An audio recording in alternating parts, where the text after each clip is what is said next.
Welcome everyone to this talk. So for those who don't know me, my name is Patrick Usher. I am also an ME/CFS patient and I've had the illness for 6 years. And today I'm talking about autoimmunity in ME/CFS. And it's a topic I'm really excited to share with you because it can explain symptoms in our condition in a very concrete kind of way. It's possible to test for these problems to see exactly where you stand. It's a little bit of a hassle from Ireland, but it's not impossible. And there are treatments available now, but even more importantly, within a couple of years, there's going to be a treatment, a highly effective treatment available, which, although it would probably be costly, it's going to be a lot more affordable than the current one. And I think it could really be a game-changing treatment for ME/CFS patients in terms of being able to improve quality of life, or even better than that. So it's a very exciting topic, and I think we often can feel a bit hopeless with this condition, but I think future treatments here are a reason for some optimism. So what we're going to talk about today is the following. We're going to talk about the nature of autoimmunity in ME/CFS, because it's different from the autoimmunity that tends to exist in other conditions. We're going to talk about 4 specific autoimmune problems that are often that occur in ME/CFS and all of the symptoms that these create.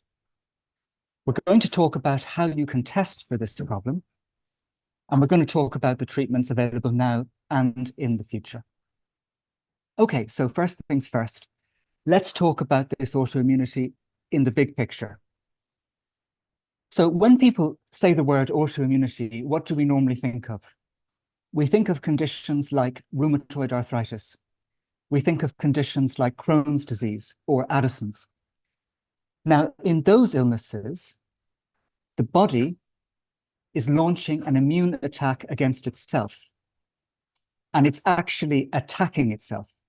So the immune system makes a big mistake for some reason, and it decides that some part of the body is foreign, and it decides to attack it. And by doing so, it damages it and it breaks it down. So in rheumatoid arthritis, the immune system is attacking the joints and breaking them down. Or in Crohn's disease, it's attacking the stomach. Or in Addison's, it's attacking the adrenal glands. And so all of these parts of the body can become damaged in those illnesses. But the good news is that in ME/CFS, the autoimmunity does not involve something like this. The body is not being attacked, it's not being damaged. Something else is happening. So I have a quote here from Professor Klaus Wirth, who does a lot of work in this area, and he describes for us here the difference between standard autoimmunity and the autoimmunity in ME/CFS. So I'll just read it now. Autoimmunity in ME/CFS does not directly damage the body, as is the case in other autoimmune diseases, but rather it impairs proper physiological function. It impairs proper physiological function to favor the development and chronification of ME/CFS. So what this means is that this kind of autoimmunity, it's disrupting the way the body normally works. So it's taking the healthy functions of the body and it's simply saying it's blocking specific healthy functions. And because it does this, over time, it leads to the development of ME/CFS and its chronification. Now, chronification simply means when an illness becomes embedded over time, when it becomes established. So that's the key difference. So I now want to introduce you to something called a functional autoantibody. Now, in order for this autoimmune problem to be doing something different from other conditions, we would need a different kind of problem. And the problem revolves around this guy here, the functional autoantibody. It's a different kind of autoimmune phenomenon, and one that's only been studied in more recent decades. And this kind of autoimmune phenomenon, it's not damaging the body, but it's able to block its processes. So in ME/CFS, it's these guys that are causing the autoimmune problem, functional autoantibodies. So how to think about them? I think a really helpful way to think about a functional autoantibody is almost to regard it as being similar to a hormone. Now, we all, there's like 50 or something hormones that go through our body. And they are these little messengers which instruct our body to do different things, like thyroid hormone, which instructs your metabolism to increase. Functional autoantibodies are also messengers. They're instructing the body to do something, but it's better to think of them, as I say here, as a negative hormone. They're negative because they're telling the body not to do something as opposed to do something. Now, there are loads of autoantibodies in the human body, hundreds, if not thousands. But there are 4 in particular that are known to be a problem in ME/CFS. And I'm just going to tell you the names of them at this point. I'm not going to go into more detail right now. We'll go into detail later. But these are the 4 particularly problematic autoimmune problems that we're going to be discussing today. They are autoantibodies against beta-1 receptors, beta-2 receptors, muscarinic 3 receptors, and muscarinic 4 receptors. So we're going to go over all of those in more detail shortly. Now, just to confuse things a tiny bit for a moment, everyone, whether you have ME/CFS or not, whether you're ill or well, has the 4 autoantibodies I just mentioned. Therefore, if you have ME, or if you're well and you're someone who's able to run a marathon, you both have these autoantibodies. And so you're listening to that and you might well say, well, what's the big deal? Why does it matter? If I have them and everyone else has them, but I'm sick and they're not, so what's the problem? The problem is the quantity. These particular autoantibodies, the 4 I've mentioned, exist in a dramatically higher amount in ME/CFS patients. They can be twice the normal amount, 3 times, 4 times, 5 times, 10 times the normal amount. And that's what creates the problem. Because remember, these autoantibodies, they have this message to stop the body from doing something, to stop a certain healthy function. So if you have only a few autoantibodies, no problem, not going to cause much of an effect. If you have loads of them, then the body is going to be burdened quite significantly. So the problem is the quantity. So I wanted to put this in a visual way. Here are 2 radiomasts to represent the autoantibodies. And on the left, we have a healthy person with the autoantibodies. And on the right, we have a person with ME/CFS with these autoantibodies. The person on the left, the signal that's being emitted from the autoantibodies is small. The person on the right, the signal is bigger, and therefore it's more disruptive. So that's the key. As the signal gets stronger, it can affect bodily processes more strongly and therefore becomes pathological. As the old saying goes, the dose creates the poison. The autoantibodies creates the poison in this case. Now, let's just dial this in a bit more. How do these autoantibodies block the body from its normal processes? So we have trillions of cells throughout our body, and each of our cells has lots of receptors, cell receptors. And the key is in the name with receptor. Cell receptors are looking to receive messages from elsewhere in the body. So they're looking for an instruction. So the brain might send out a hormone, the cell receptor receives it, and it says, yes, sir, I'm going to do what you've told me to do. So for example, you may have in your blood vessels, the cells in your blood vessels will have receptors that are responsible for vasodilation, for opening the blood vessels, or vasoconstriction, for tightening them. And so they're waiting for a message. for whatever the body needs you to do. And indeed, there's a cell receptor for pretty much anything you might imagine. So that's the healthy ideal. And what these autoantibodies do is once they're created, they go to the cell receptor, a specific cell receptor, and they bind to the receptor and they block it from receiving the signal. That's what happens. They block it from receiving the signal. And this is what creates the negative message, the negative hormone-like effect. Essentially, they're shutting down the function of healthy cell receptors. Okay. Now, why is it that these autoantibodies are occurring? Well, it's probably quite a complex answer, so this is just very basic. But in general, in ME/CFS, because the body is under a high amount of stress, the autoimmune, there's an autoimmune, an increase of an autoimmune phenomenon that is upregulating the production of these autoantibodies. So it's kind of like a response to the generally rotten situation of the body.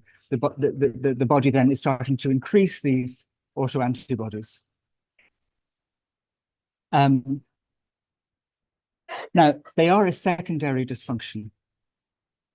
So they're not causing the illness, but once they are established, they do create a very significant burden. And in a way, if that burden is very bad for an individual patient, it's hard to say what's a root cause and what's a secondary dysfunction anymore, right? Because it's become quite strong.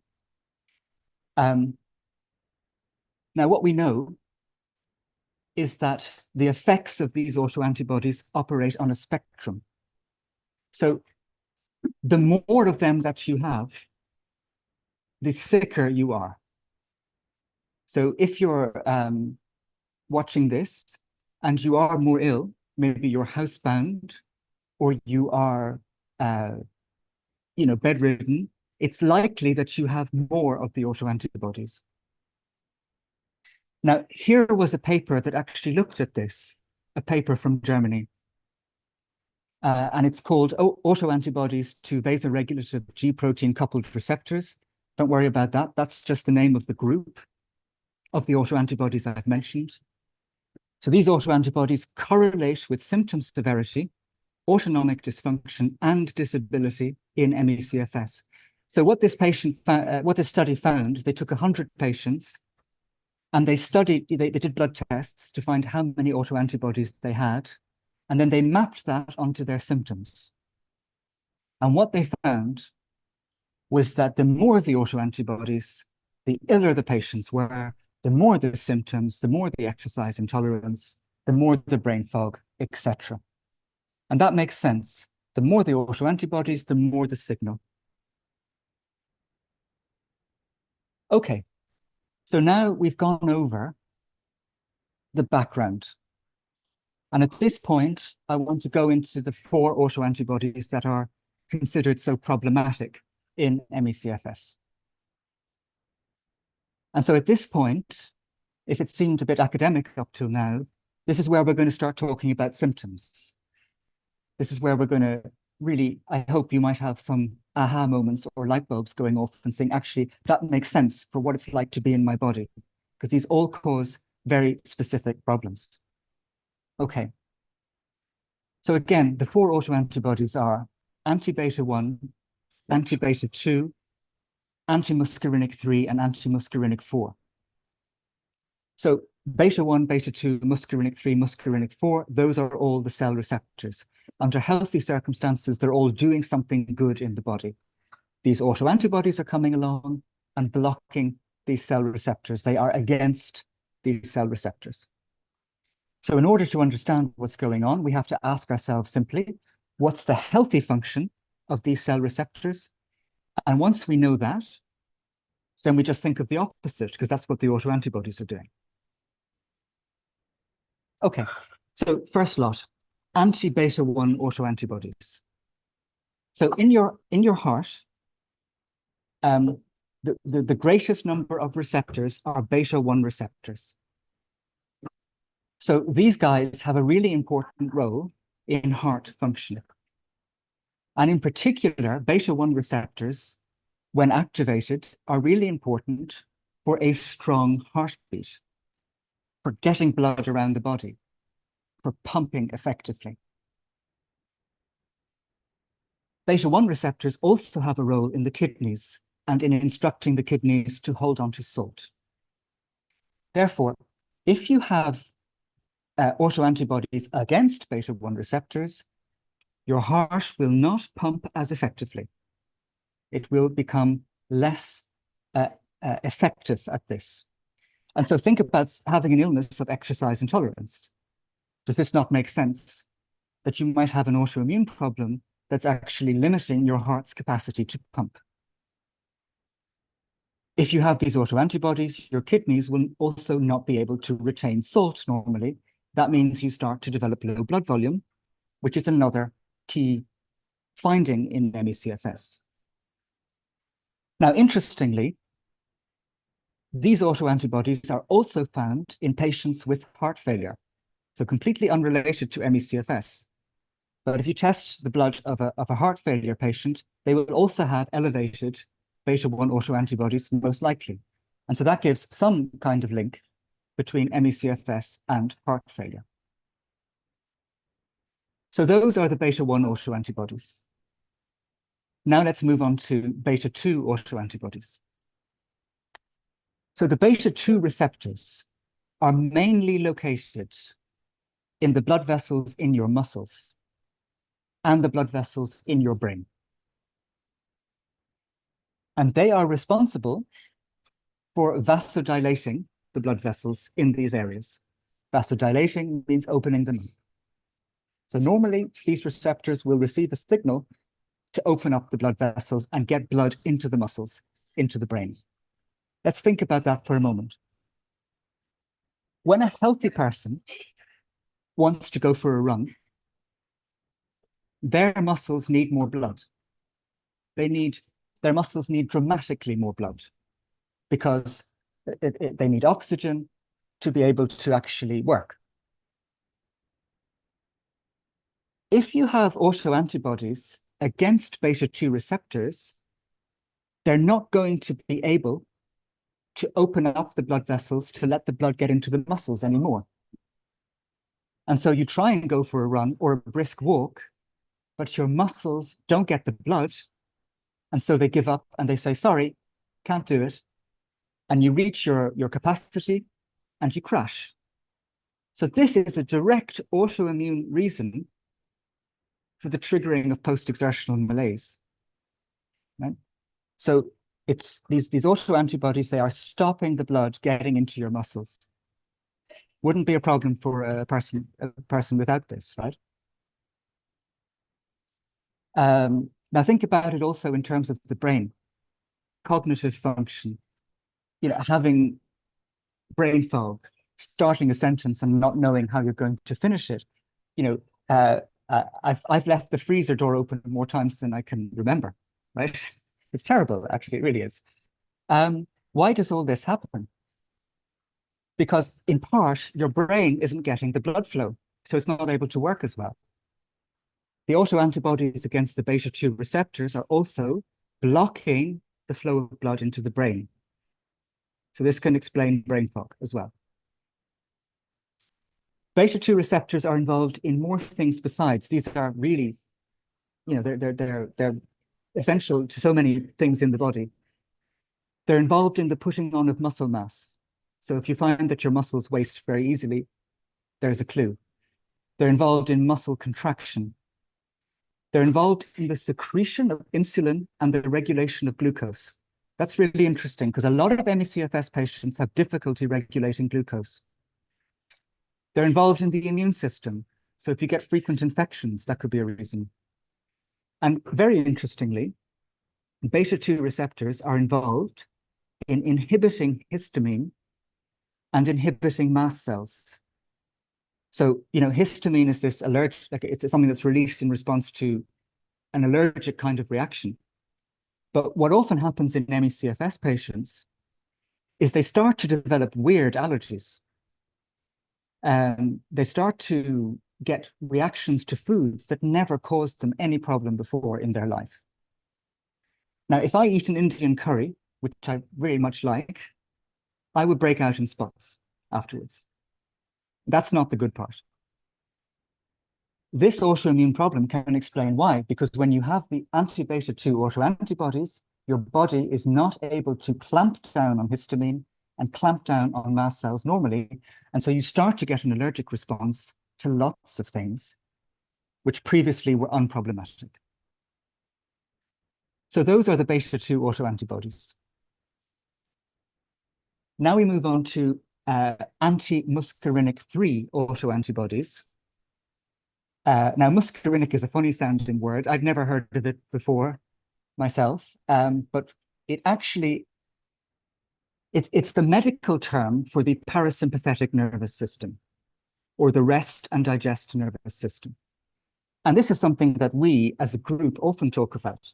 We often talk about wanting to get into a more parasympathetic state, a rest and digest state, and away from a flight or fight state. And Sarah often does visualizations for us to do that, right? So these autoantibodies are against the parasympathetic nervous system. They're against the rest and digest nervous system. So at a very basic level, they're stopping the rest and digest nervous system from actually working normally. So they're impeding that. They're impeding digestion. They're impeding blood vessel relaxation, stomach relaxation, all the things you would normally expect to happen automatically. These guys are counteracting. And that's kind of interesting because we often practice methods to relax ourselves. I do, as I mentioned, Sarah has taught us plenty of things. We might do visualizations to calm down, and that does work to a degree. But if you have these autoantibodies, your nervous system can't go beyond a certain point because it's being blocked from balance anyway. Now, the anti-muscarinic 3 autoantibodies are actually responsible for a lot of mischief in the body. Muscarinic 3 receptors are involved in all, I repeat, all of your endocrine glands. So they're key in your pituitary glands, your adrenal glands, and your thyroid glands. So muscarinic 3 receptors are important essentially for most of your life-giving hormones. They're involved in the creation of adrenal hormones, thyroid hormones, and pituitary hormones. And what do we know about ME/CFS patients? Well, they often develop lowered output of hormones. It might only be slight, but it's enough to cause a problem. It's enough to feel more ill. Like ME/CFS patients often have a lower production of cortisol, for example. It's not enough to be Addisonian, but it's lower than it should be. So this could be a reason if you have these autoantibodies, or they develop low thyroid hormone. Again, these autoantibodies could be interfering with the production of thyroid hormone. Okay, so you're saying this guy's responsible for a lot, and it gets worse. So muscarinic 3 receptors are also involved in all of the exocrine glands in the body. So the exocrine glands, those are all the glands that produce moisture. So they're producing mucus, tears, saliva, sweat, hair secretions, moisture in more intimate areas, and also secretions internally in your stomach, in your GI tract, such as the release of bile from the pancreas. So under normal healthy circumstances, someone feels kind of wet as an individual. You produce sweat easily. You can sweat most of the body.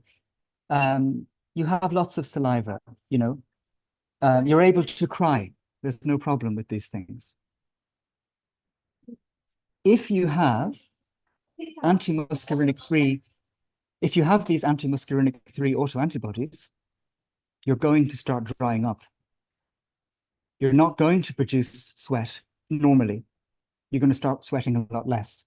You're not going to produce enough saliva, mucus, tears. You may not be able to cry anymore, right? And this is not uncommon with ME/CFS patients, but it has not really been spelled out too much as to why. This is a key reason as to why. And interestingly, some of you may have heard of Sjogren's syndrome. Now, Sjogren's syndrome is an autoimmune condition in which people become very dry, and it happens for various reasons. But in Sjogren's patients, 97% of them have autoantibodies against muscarinic 3 receptors as well.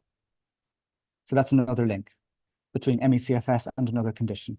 So dryness can be explained from this autoimmune problem. Okay, those are the muscarinic 3 receptors. Let's move on to the muscarinic 4 receptors. So this is not so much to say about this one. So we actually don't know a huge amount about muscarinic 4 receptors. They haven't been studied enough. But what we do know is that muscarinic 4 receptors are highly concentrated in a particular part of the brain, which is concerned with the release of dopamine. And dopamine, of course, is that neurotransmitter, that reward neurotransmitter. So when you eat some chocolate, dopamine is released. When you are checking social media and someone's liked something you wrote on Facebook, you get a dopamine hit, right? So muscarinic 4 receptors are very important in creating dopamine. So what happens if you have autoantibodies against muscarinic 4 receptors? Well, we know from studies of mice that mice who don't have enough muscarinic 4 receptors, which comes to the same thing, were more impulsive and more likely to become addicted to cocaine. So if you have autoantibodies against muscarinic 4 receptors, basically you're more likely to become an addict, and you're more likely, yes, Sarah, you're more likely to become an addict, and you're more likely to become more impulsive and to have less willpower. Hopefully it's not cocaine, but it could be chocolate or whatever. But you may find that since you became ill, it's harder to control certain things that would have been easier for you with willpower maybe have become harder. This could be a reason. Okay, so those are all our autoantibodies. That's a lot of information. I'm just going to summarize everything I've just said without saying beta 1, beta 2, etc. If someone tests positive for all of these autoantibodies, in summary, they will have less blood perfusion to the muscles and brain. They'll have a reduced output of hormones throughout the body. They will crave dopamine. They will lose salt. They'll have issues with insulin and glucose, issues with histamine and mast cells, issues with dryness. Their heart will not pump as effectively. So all these things will be going on. And a lot of those things lead to dysautonomia, right? Think about it, your blood vessels aren't working, for example, when you stand up or whatever, when you're orthostatic. So a lot of these autoantibodies are creating dysautonomia, autonomic dysfunction. And I have to tell you, I've only focused on the most important issues that these autoantibodies create. There's a lot more that goes on too. So you can actually just go to Google and look up the cell receptors I've mentioned. You'll get a Wikipedia page and you'll have all the different things that they do. But these are the main ones, but there's more that happens as well. And I also need to tell you that there are more autoantibodies that exist. Now, the 4 that I've discussed today are absolutely, in a major way, associated with ME/CFS. Its very nature, the very mechanisms in the illness, they're considered pretty central. However, there also exist another 6 or 7 autoantibodies that are specifically associated with POTS, postural orthostatic tachycardia syndrome. And I've listed them there. I can't see them all because of the way my screen is, but anti-AT1R, anti-alpha 1 and 2, anti-muscarinic 1, 2, and 5, and anti-HR. So all of those autoantibodies are also doing negative things in the body. And so it's actually quite feasible that someone with our kinds of illness could have all of these, or a mixture from one group and another. So it really, you may not just have the ME/CFS ones, is my point. Okay, So those are all the autoantibodies. Now, let's talk about testing. So we've talked about the nature of the autoimmunity. We've talked about what it does. Let's talk about how to know if you have this problem, okay? Now, it's a bit of a hassle, as I said, from Ireland, but you can get this test done, even from Ireland. There is a laboratory in Germany, and it's called CellTrend, right? And there's the address, celltrend.de. And they have instructions on their website as to how you can get your bloods to them, no matter where you are in the world. And it does involve sending them a FedEx. So they have the instructions, but basically what you do is you go to a lab in Ireland, you ask them to draw blood, to store it in a certain way, and you arrange the FedEx for the same morning or afternoon. That's basically what you do. Now, the ME/CFS panel for the guys I've talked about today is €108, while the ME/CFS and POTS panel is 460. The reason it's more expensive is because the POTS autoantibodies are more complicated to test for. So that's how you do it. Now, I got this test done. So here are my results. I got the whole panel, both ME/CFS and POTS. And so what you can see here from my results is I came back positive for 5 of the autoantibodies. I came back positive for all of the autoantibodies we have discussed today, all the ME/CFS ones. And I also came back positive for alpha-1 autoantibodies, which are more associated with POTS. And I was borderline for another POTS one, and otherwise negative for the POTS ones. Now, if I think about my symptoms, and I think about all the symptoms I've described, that kind of feels like my body, to be honest. So I feel that these autoantibodies have explained quite a lot for me in terms of my illness. Anyway, those are my results. Okay. Now let's move on to treatments.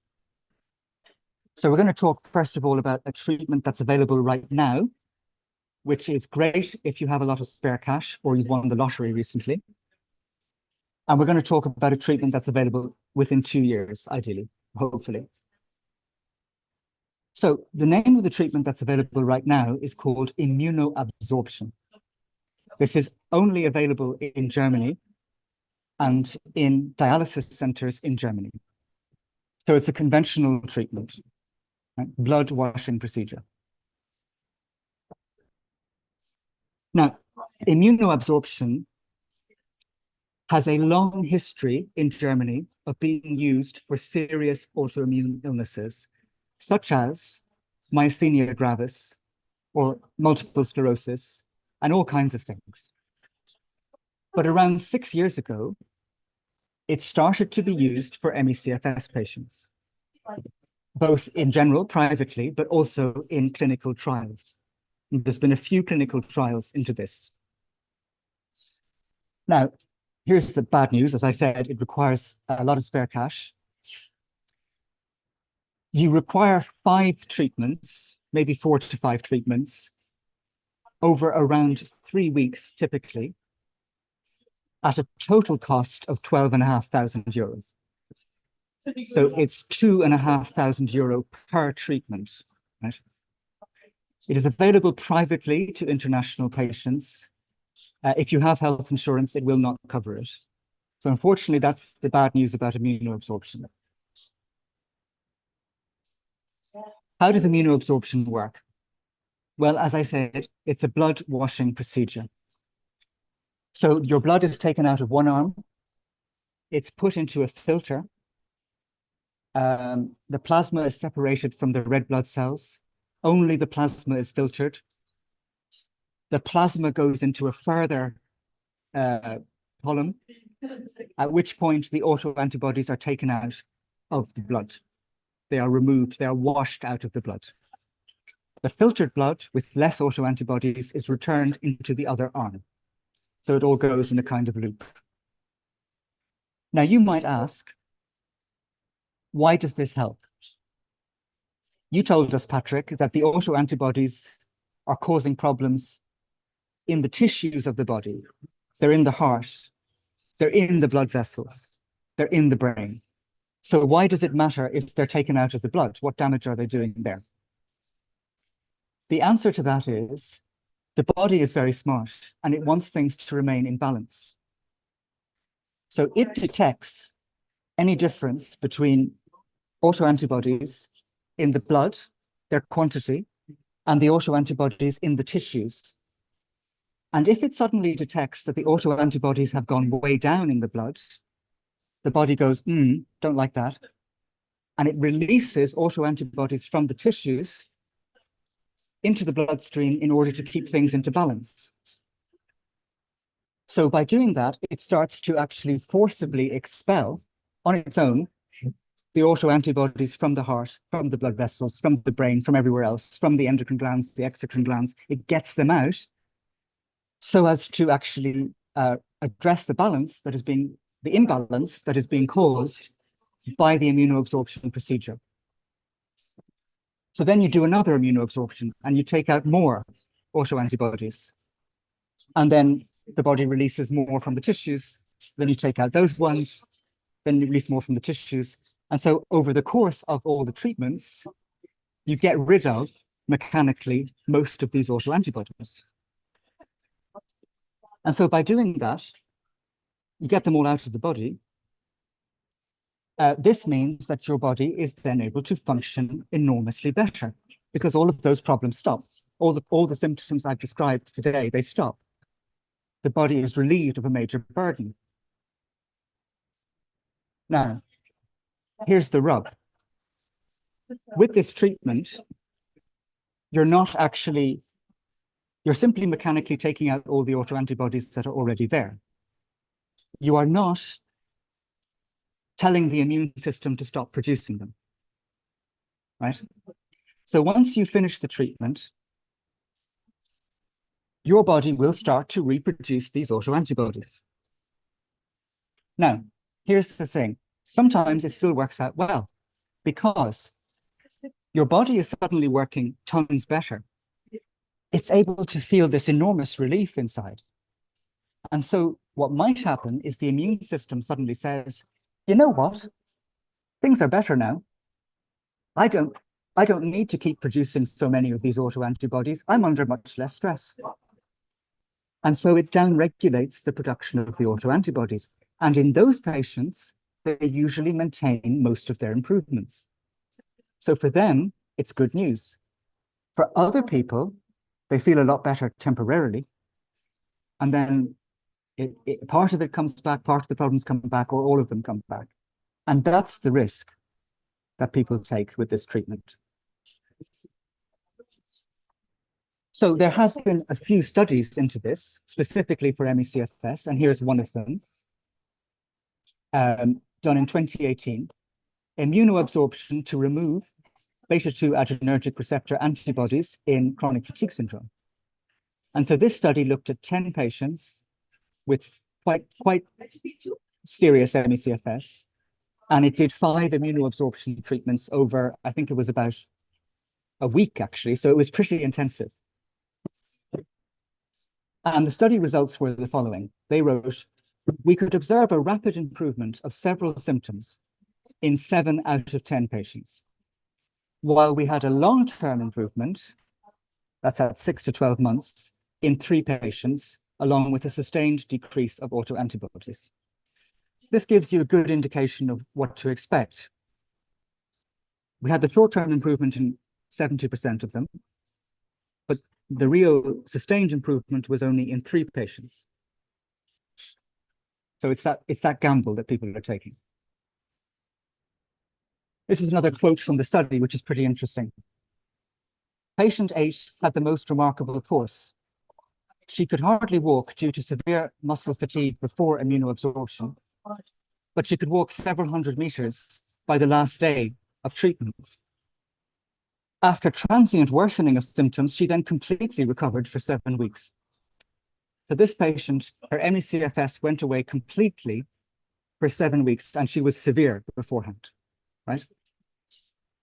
So that shows how much of a role these autoantibodies have. Now, of course, then she became ill again. I don't know to what extent, but it nevertheless shows what this autoimmune problem is doing. Okay, so that's immunoabsorption. Let's be more optimistic now. I'm telling you about a treatment available in the future. This is a treatment called Berlin Cures 007. And believe it or not, 007 is indeed a nod to James Bond, because the idea here is that this really is a game-changing treatment. This really is something that could do something big for patients. This is a quote. This is a screenshot from their website, and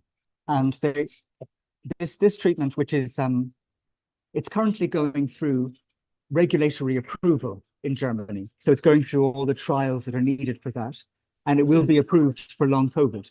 So this is probably going to be the first time that we have an actual treatment approved by a government body for our kinds of illnesses. That's a new thing, right? Now, of course, this means it won't be immediately approved for ME/CFS, but it will be available off-label for ME/CFS. So, Berlin Cures, I really want to emphasize this. This is a reason to have hope, all right? This is a treatment that could majorly improve people's lives without costing 12,500 euros. Now, this is not a blood washing procedure. It is a drug. It is an infusion. And so I believe it only lasts for an hour and a half. And the infusion, once it goes into your body, it neutralizes the autoantibodies. It stops them. It just gets rid of them. Not only does it neutralize the autoantibodies, but it likely has a much greater effect on stopping the immune system from creating them in the future. So it's doing two things. It should be available within 2 years, maximum. And it's likely to require far less treatments than immunoabsorption. From everything that I've been able to read, I think it may only involve one treatment. It could just be one infusion, right? And it's also likely to be a lot safer than immunoabsorption as well. And we're going to know exactly how safe it is because they're doing these massive trials. At the moment, they're studying 120 people all across Europe with this. So we don't know the results from the very large study that's happening right now, but there was an early study into 4 long COVID patients, all of whom improved very significantly. Some of them were cured following just one infusion. And I'm going to give you a little extract now from an article, which is about the very first person who ever got this treatment and his experience with it. So this is a man, a 51-year-old man with long COVID. This was at the end of July 2021. A 51-year-old man received his first infusion of Berlin Cures. The very day after receiving his medicine, his brain fog lifted and his muscles stopped twitching as much as before. On day 2, his tremor disappeared. Over the course of the first week, his fatigue, coordination, and memory all improved. And then he says, this is a few months later, my physical, cognitive, and mental abilities have all returned. I have stopped lounging around, incapable of doing anything else. I can think clearly again. I am emotionally stable, and I am able to feel happy again, he explains. So this is, an extremely encouraging, game-changing kind of thing. We don't know how much it's going to cost as a treatment, but if it's just one of them, I mean, it must be a hell of a lot more reasonable than the immunoabsorption. So I'm putting all fingers and toes crossed that this treatment is going to be big for a lot of people. So we're coming to the end now. This is the last slide. In sum, the autoantibodies of the kind described today are very typical in ME/CFS. They are a secondary dysfunction, but if they are present, they can create a significant and ongoing pathological burden. Their presence and quantity correlate pretty much precisely with how ill someone is, with symptom severity.